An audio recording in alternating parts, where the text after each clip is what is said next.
Once again, we welcome you to Moving Forward with Young Voices. Happy to welcome Noah Gould back to the program. Noah, you've been on here a number of times before. Let's assume there's someone who is meeting you for the very first time, and I'd ask you, tell them a little bit about who you are and what you do. Well, Brian, thanks again for having me back. This is always an enjoyable conversation. My name is, as you mentioned, Noah Gould. I work for the Acton Institute for Religion and Liberty, focusing on our alumni and student networks. And I'm also currently a visiting research fellow for the American Institute for Economic Research in Great Barrington, Mass., and a tech fellow for Young Voices. Wonderful. I'm looking at an article of yours that really struck a chord for me. This one was published in thefreebeacon.com, The Columnist as a Moral Compass. Now, let me explain why this hits me so hard. Probably 30 years ago or close to it, when I was just kind of starting out as a talk radio personality and a budding conservative, a friend bought me a subscription to the Conservative Chronicle. And I really came to love a number of those columnists because it just seemed like on current events, they could impart some perspective and truth. And granted, it was from a conservative perspective, but I just felt like there was clarity there that helped to shape my thinking. And so I love a good columnist, and in this article here, you're highlighting Peggy Noonan, who has been on the scene for quite some time, and I think her credentials are pretty impeccable. What do you want to tell us a little bit about her as we talk about your article regarding her new book? Yeah, so her book is A Certain Idea of America, and I comment in this piece that 81 op-eds put together in one book kind of shouldn't be readable, but she makes it readable. And some of this is the themes that she's exploring throughout the book, certainly themes of connecting current events to historical events and the context that gives. But overall, the key thing that she brings to the conversation is this really clear moral voice for a variety of different issues that really have faced the U.S. over two presidents. So the book takes place over President Trump's first term and President Biden's first and final term in office. And that kind of provides the scope for the events that she is commenting on. Something you point out in your article, too, and I think this is to her credit. This isn't one is good and the other is bad. She doesn't appear to have bought into the polarization, which unfortunately has seized much of the nation. But she takes both of them to task on places where they need to be taken to task. But as you mentioned, she also will give praise where it's due. Mm-hmm. Yeah, I work with a lot of kind of budding conservatives in my role, people who are going on into different careers, and this is something that's really difficult in the current polarized moment for them to navigate. And Noonan provides a really, I think, good roadmap for how to call balls and strikes. She says, these are things I disagree with, these are things that I agree with.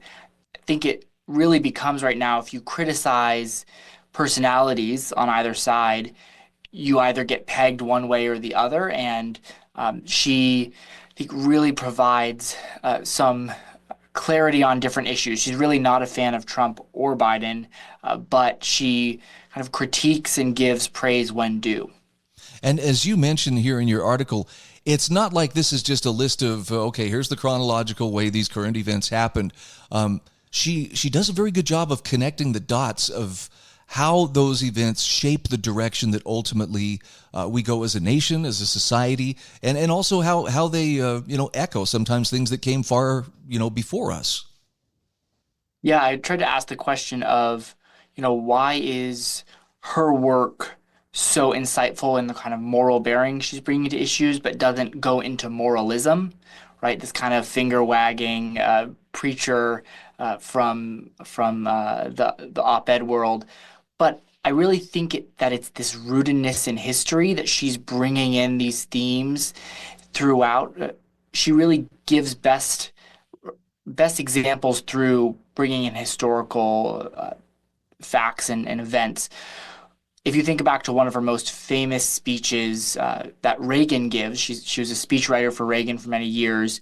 It's the 1986 Challenger disaster, which of course was heartbreaking to the nation. School children watched it live. And when the Challenger exploded, there was this question of how is Reagan going to respond? And the way that Noonan writes this speech is he doesn't say, okay, this is just one tragedy that happens disconnected from anything else around it.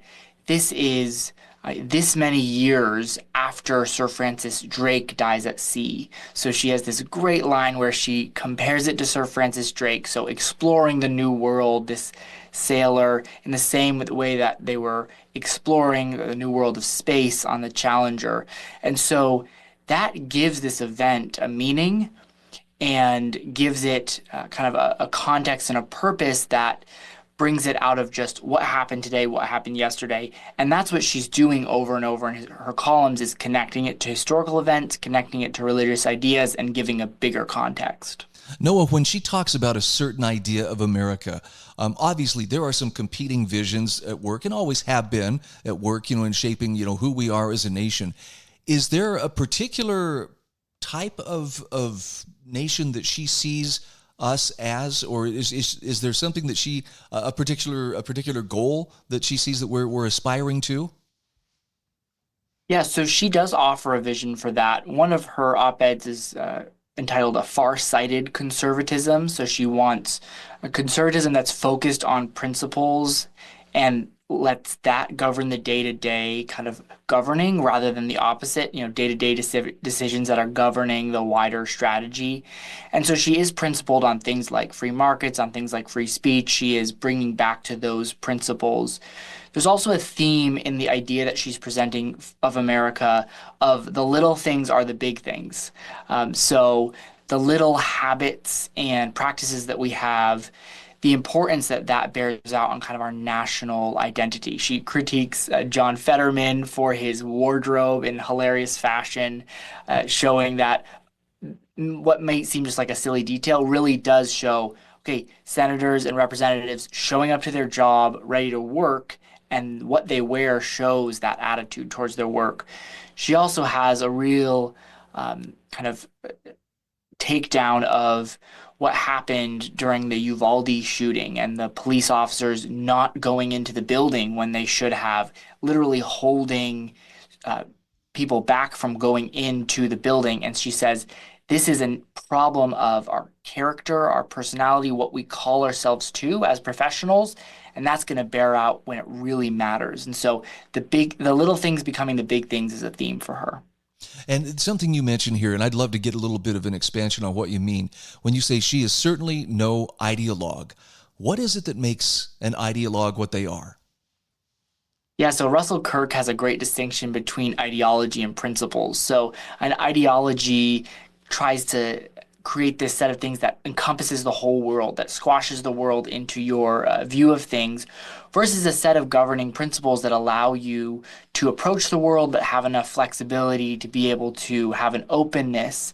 And so ideology really kind of dumbs down the world. It seeks to kind of control it and minimize it, versus principles help you navigate the world. Things like I mentioned some of the principles that she is certainly going to support, but she doesn't kind of defend every business person, for instance. She defends business done right. So she has a lot of criticisms of Silicon Valley and the way that they're approaching business, but she is going to defend free markets strongly. So I think that's one example of a difference between principled approach to markets versus ideology that is very restricted.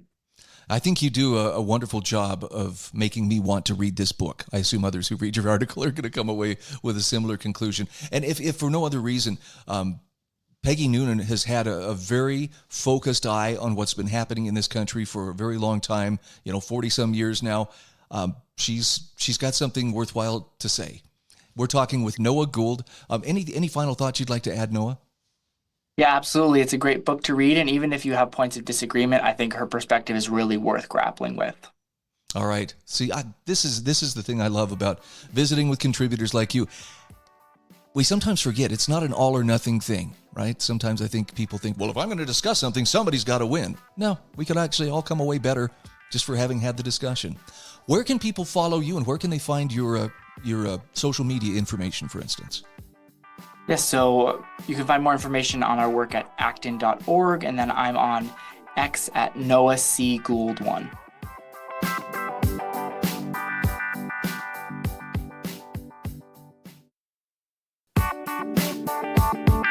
And we are back Happy to welcome a new Young Voices contributor to the program, Moving Forward with Young Voices. We're happy to welcome Gabriela Blanco.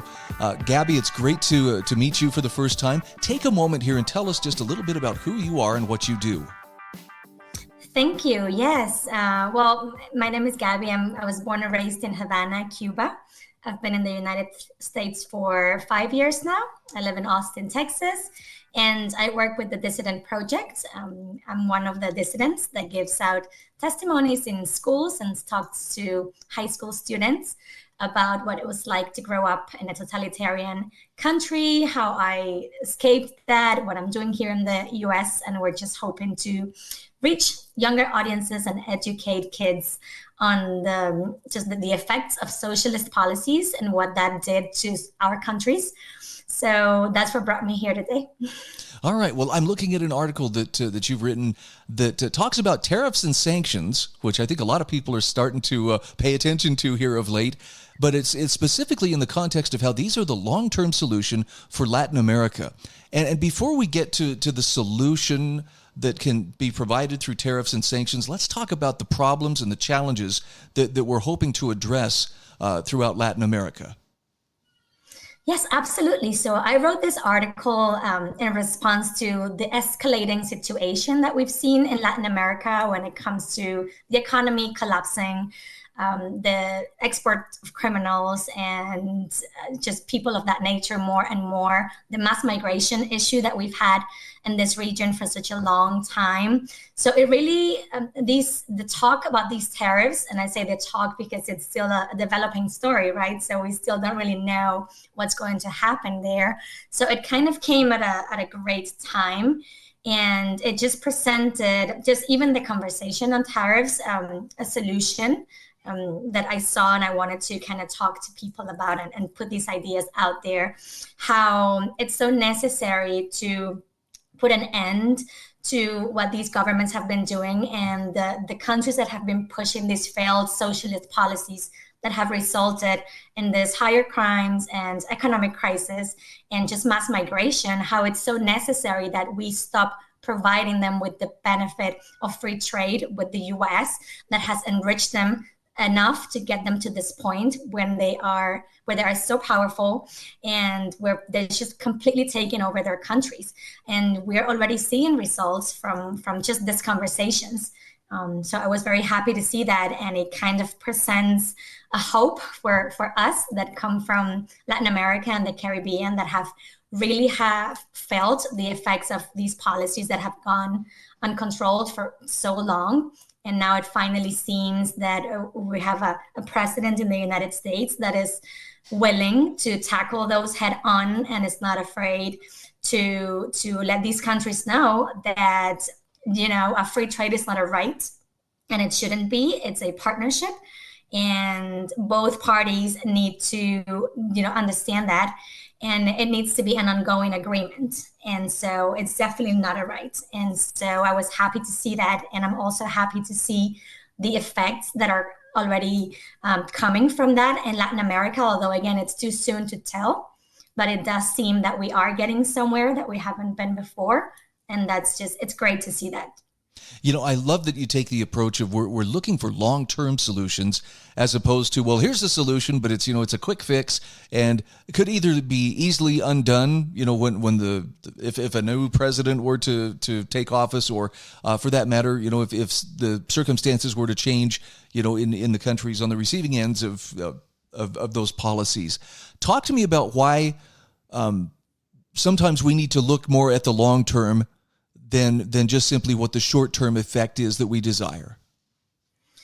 Well, yes, because the short-term effects cannot be denied, right? Once you implement tariffs, you will see higher prices, you will see an economic slowdown. However, the long-term effects will be way worse than the short-term. And that's what we've experienced. And that's why we are in the situation we are right now, I believe, and why everything has gotten out of control when it comes to migration. And now the United States is actually feeling that. So it does matter what happens in the continent. And it is important to seek solutions that last in time. And hopefully that won't change with the next administration, and hopefully these policies will stay long enough for us to see some actual reforms in these countries, because tariffs and economic restrictions are one of the few peaceful ways that countries have to negotiate reforms for the citizens of those countries, but also for those of us abroad that will feel the effects of those policies. Because at the end of the day, people are fleeing here. They are coming here, and the effect of mass migration has affected the entire continent. Because now you have this influx of millions of people that have nowhere to go. So it's important that we absolutely search for something that's permanent. And I think as a Cuban, we learned that after Obama, when they just made everything more flexible with the embargo measures and lifted restrictions. And everyone was pretty happy about that for a while, except for those that knew that that was not going to stay, because unfortunately, you cannot really negotiate with kidnappers or terrorists. So what ended up happening is our Cuban dictatorship just got stronger. They pocketed all the extra money from those sanctions being lifted. Repression actually got worse. We had more political prisoners after that. And so it just didn't stay. It wasn't anything as pretty as it looked at the time. It wasn't anything permanent. I have a curiosity here about, is the end goal of sanctions and tariffs not only to help, equalize trade, but is it ultimately to bring the regimes that you've talked about, maybe with the exception of Mexico, Venezuela is at odds with the U.S. Administration. Cuba, I believe, is still at odds. Is it in the hopes of finding some place where they can meet again, kind of a neutral place, or at least where there's not that adversarial relationship? Well, my hope for the Maduro regime would obviously be just democratic elections, and for the result of the elections to be respected. But at least for the time being, for that pipeline that it's been open, and all the money they've been receiving from the oil, for that to be cut off. And eventually that should put enough pressure on them to provide actual change for their citizens. So yes, that's my hope for Venezuela and the rest of the region. That they get to enjoy economic freedom, like real economic freedom, and that basically the people benefit from it, not just those who are sitting at the top. Absolutely. That's the goal for every country. Ideally, in an ideal world, every individual, every country should enjoy the benefits of free trade and free enterprise and free travel. But until we get there, we have to make sure, we have to be mindful of who we are enriching. And if we are, as the United States, are enriching those that are enemies of the U.S., of the safety of the United States citizens and citizens of Latin America as well, we're just shooting ourselves in the foot. And in the long run, it's going to be worse. So we're not going to really, by opening these venues and continuing that pipeline of endless money financing our enemies, we are not going to see any real change anytime. Like, that's going to stay. Okay, again, we are talking with Gabriela Blanco. Gabby, it's wonderful to meet you and to have you on the program. I look forward to when we have you back. Where can people find you on social media? You can find me on Instagram, Gabby Blanco, same on X, and you can find the Dissident Project as well under that name on X, Facebook, and Instagram. Thank you so much. Thank you. And we are back. Happy to welcome William Barclay back to Moving Forward with Young Voices. William, you've been on here before, but I'd love for you to take a moment and just for those who are meeting you for the first time, give us a little bit of your background. Hey, thanks so much for having me back. My name is Will Barclay. I'm a political theorist and private consultant, and also a contributor for Young Voices. Well, and you cover some of the tough topics too. I got to admit, I looked at your article here from the American Spectator, and Palestinian allies, and this is in quotes, need to abolish Hamas, not Israel. First of all, I got to tell you, Will, that topic is just such a tough one to approach because everybody seems so polarized. But the point that you're trying to make here, I think, is one that really needs to be considered, and that's that the oppression of the Palestinian people is not coming from Israel exclusively. It's their oppression has other sources. No, exactly. They have this tired phrase, from the river to the sea, Palestine will be free, right? And they could actually throw every Jew into the sea alongside the state of Israel, right? And they still wouldn't be free. They'd remain oppressed and in bondage, but at the hands of their compatriots, Hamas, Palestinian Authority, and Mahmoud Abbas, right? This is the big fallacy, right? Any earnest Palestinian ally has to first preoccupy themselves with getting rid of Hamas and these tyrants in Palestine itself before they can even think about turning to Israel, right? And this is a funny thing. Even the people of Gaza aren't so keen on getting rid of Israel, right? They'd much prefer, statistically at least, to be rid of Hamas. So is it safe to say that Hamas is maybe a cure that's worse than the affliction that the Palestinians are trying to be relieved of? I still call them a disease. I'm not partial to them at all. You know what I mean? There were recently protests actually in late March. The Palestinian people bravely cascaded. I think it was nine locations in Gaza. They took to the streets and they chanted down with Hamas. And Hamas has already assassinated the organizer of these protests. They dumped his body on his family's door and said explicitly, "This is what happens to anybody who questions Hamas." And so I just don't really know how anybody could really advocate for Hamas and that kind of brutality, especially because the rights of countless people throughout Gaza have been violated throughout their entire regime. I mean, like homosexuals are executed, women, and I think femicide is actually up 100% over the past 5-year period too. And yet, if I'm understanding this correctly, and please correct me if I'm wrong, when the Palestinians were given the opportunity to elect their own leadership, they chose Hamas. Was something sold to them under false pretenses?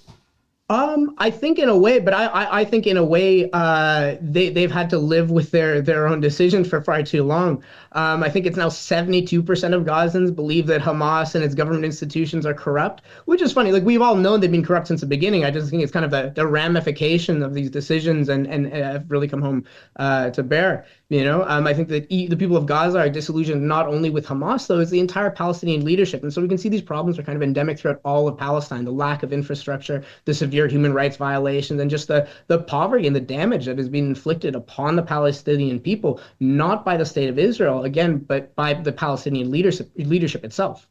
I know that there are plenty of people who cover, what they see as wrongdoing on the part of Israeli officials. But let's talk about some of the things that Hamas leadership routinely is doing to the Palestinians that doesn't get quite as much attention in the press. Well, let's talk about budget for a second, right? Hamas allocates less than 5% of its annual budget towards the rehabilitation of Gaza. And so people in Gaza don't have schools, they don't have water, they don't have electricity, they don't have food, they don't have hospitals. And all of this is routinely blamed on the state of Israel when, in fact, it's very much Hamas. Hamas even refuses to pay for electricity in Gaza, instead to actually use those funds to attack the state of Israel. As I kind of touched on earlier, they're also guilty of severe human rights violations. I think that even the UN, if I'm not mistaken, has actually cited Gaza as a location of kind of severe concern with regards to human rights violations for anybody who doesn't adhere to the overarching belief system there. So I guess the question then, before not just us, but before the people in Gaza is, can they get rid of Hamas, or does Hamas have control over them to a degree that they're not going to go, without a fight? Well, I think this is the unfortunate reality. You touched on it exactly. The people of Gaza need our help. And by us, I mean external political actors. The West, the United States in particular. As I said, they very recently there are protests throughout Gaza, but the leader of the protest has already been assassinated, and the protests have been tamped out. The people of Gaza very much desire a change. I think it's 67% of the people of Gaza would happily have Hamas ousted immediately, but they're incapable of affecting this change without some kind of external actor. And this is why I think, say, Israel's recent campaign in Gaza and Palestine it's not as negative or, let's say, short-sighted as people might think. I think that it's, in a way, these external kind of campaigns are the only way to truly liberate the people of Gaza. Does it seem sometimes that there's a blockade as far as global media coverage? Because This is a side of the story that really I don't think I've heard from maybe but one or two outlets, and it just seems the overwhelming narrative seems to portray, as you call them, Hamas is this band of hapless freedom fighters, struggling bravely on behalf of the Palestinians, but we don't see the other side of that coin portrayed honestly, it seems like, in the media.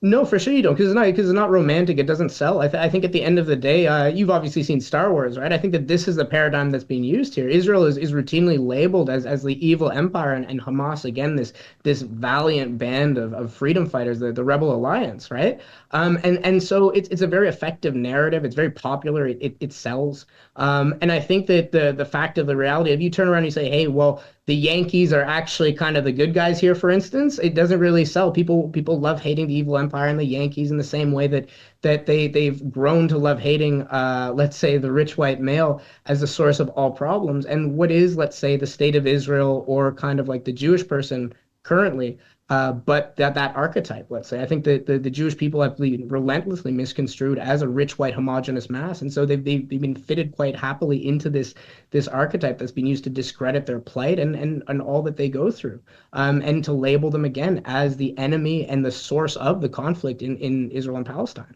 So, what would it take to effectively remove the wind from Hamas's sails? I'm curious if sanctions or I don't know what it would take, but are there any solutions that could be looked at short of eradicating them all? Maybe not eradicating. Excised is maybe the word I'd use, but they need to be ousted from Gaza, and a new government does need to be instituted there. One that, by all means, could be a Palestinian government. But the roots, the seeds of democracy need to be sown there, and they simply aren't present currently. Some kind of intervention needs to occur in Gaza in order for the Palestinian people to be liberated and provided with the ability to really determine themselves freely. I think that's something that they haven't been able to do for years under Hamas's reign. And I think that they need to be afforded with this ability once more. And they are, like you said before, powerless to achieve this for themselves. And so some kind of external military intervention, in my opinion, needs to occur. Well, and you just answered the question that I wanted to ask, which is, when I hear intervention, I automatically think it's got to be military. Is there any other kind of intervention that could effectively remove them from power? Well, if they were willing to kind of negotiate in good faith, perhaps, right? But I think that the fact of the matter is Hamas, for instance, has committed itself to the destruction of the state of Israel in many of its fundamental documents and statements. And so I don't know how you can really negotiate in good faith with somebody who kind of seeks your destruction. And so I think that this is kind of the problem. I think that a different Palestinian government maybe. I think that the people of Gaza themselves are fully capable of erecting a government that negotiates in good faith with the state of Israel and other political actors. But I don't think that government will have anything to do with Hamas. I think Hamas and its ilk really do need to be expelled from Palestine so that democracy can take root again. Well, I wish we had more time. I'd love to explore, what some of the other perhaps even sympathetic countries there in that region would do, but it seems like they don't seem very interested in taking on the Palestinian, populace, even as refugees. No, well, this is the funny thing. This accusation of apartheid is routinely levied against the state of Israel, and I think it's in Lebanon. Palestinian people aren't allowed to own property. They're denied various human rights, but we don't ever talk about the apartheid that the Palestinian refugees are forced to endure in the Arab nations. We talk about Israel as this apartheid state, and that, again, is simply not true. Palestinian people are afforded with every fundamental human right when they're in the state of Israel. I can't speak to what happens to them in the state of Palestine. This is exactly, or Palestine. This is exactly my point. In Gaza and Palestine, they have no rights, and everywhere else, I didn't say everywhere else, but in the state of Israel, they're afforded with rights. But the opposite is very much what's communicated. Again, we were talking with William Barclay. He is a Young Voices contributor. Where can people find you on social media? You guys can find me on Twitter, X, at Will Barclay, BBC. And I will get a Substack up and ready, I think, within the next couple of weeks. So look out for that.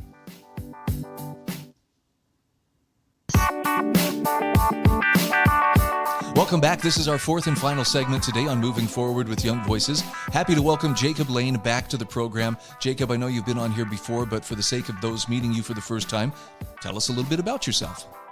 Sure. So my name's Jacob Lane. Obviously, I'm a Young Voices contributor. Happy to be one.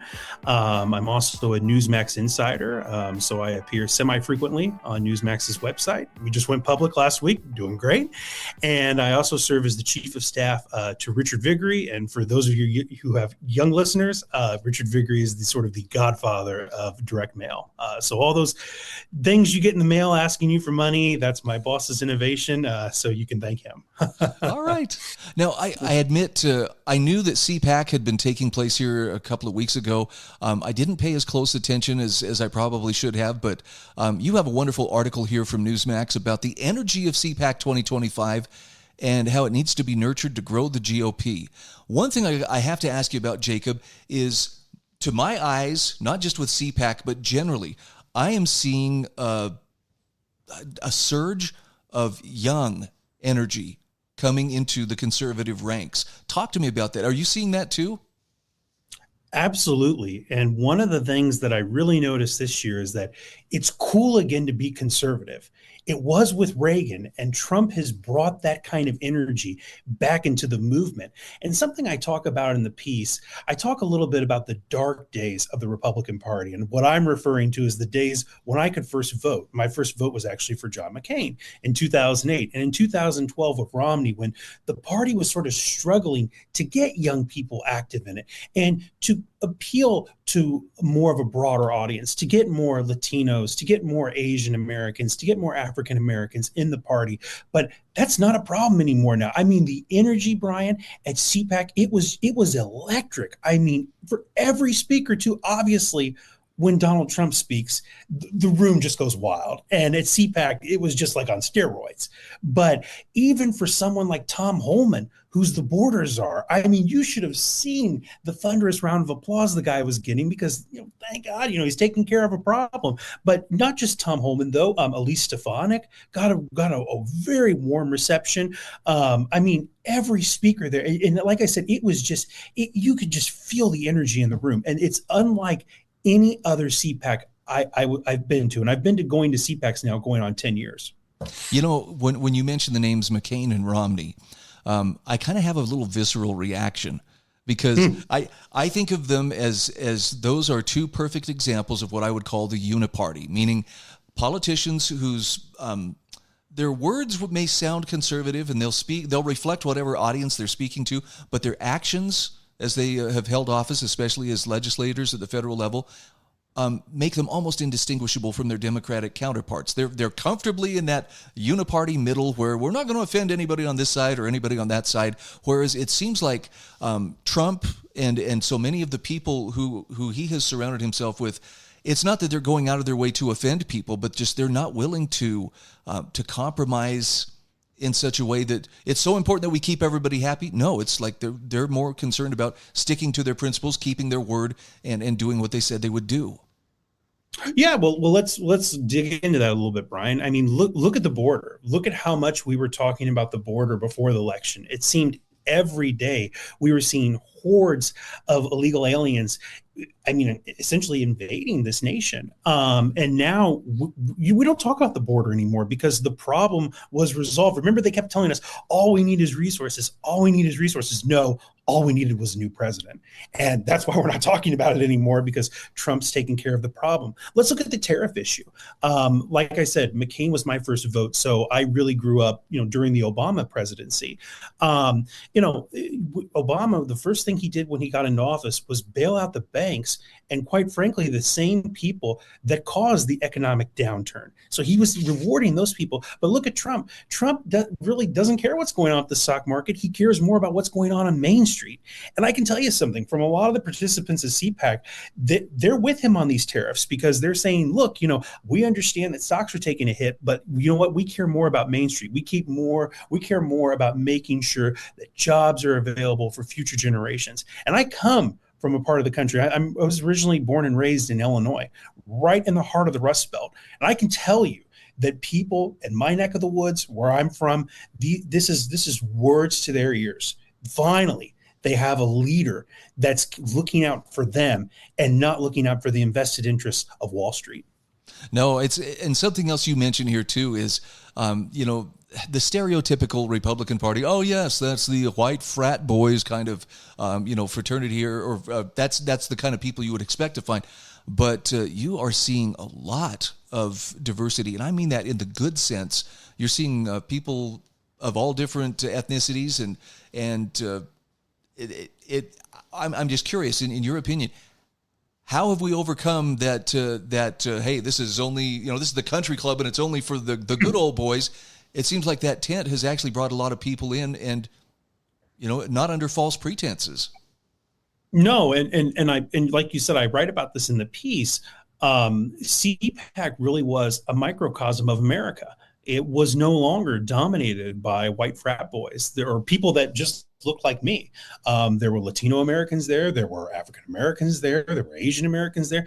And I think part of the reason why these people are giving the Republican Party a shot is obviously because of Trump, but because for so long, the other side, I mean, we're a two-party state, the Democratic Party has just taken these folks for granted. They have taken these people's votes for granted. They've taken their support for granted. And look at what is happening to these people's communities. Look at what is happening to the inner cities in terms of crime, in terms of lack of education, lack of opportunity.